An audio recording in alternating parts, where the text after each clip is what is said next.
ষাট গম্বুজ মসজিদ বাংলাদেশের বাগেরহাট জেলার দক্ষিণ পশ্চিমে অবস্থিত একটি প্রাচীন মসজিদ। মসজিদের গায়ে কোনো শিলালিপি নেই, তাই এটি কে নির্মাণ করেছিলেন এবং কোন সময়ে নির্মাণ হয়েছিল সেই সম্বন্ধে সঠিক কোনো তথ্য পাওয়া যায় না। তবে মসজিদের স্থাপত্যশৈলী দেখলে এটি যে খানিজ জাহান নির্মাণ করেছিলেন সেই সম্বন্ধে কোনো সন্দেহ থাকে না।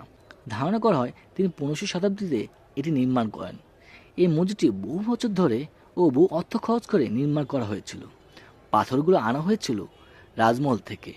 এটি বাংলাদেশের 3টি বিশ্ব ঐতিহ্যবাহী স্থানের একটির মধ্যে অবস্থিত।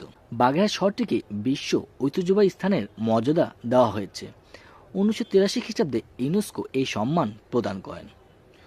সুলতান নসিরুদ্দিন মাহমুদ শাহের আমলে খানুল আজম উলুগ খানজান সুন্দরবনে কুল ঘেঁষে খলিফাবাদ রাজ্য গড়ে তোলেন। খানজান বৈঠক করার জন্য একটি দরবার হল গড়ে তোলেন, যা পরে ষাট গম্বুজ মসজিদ হয়।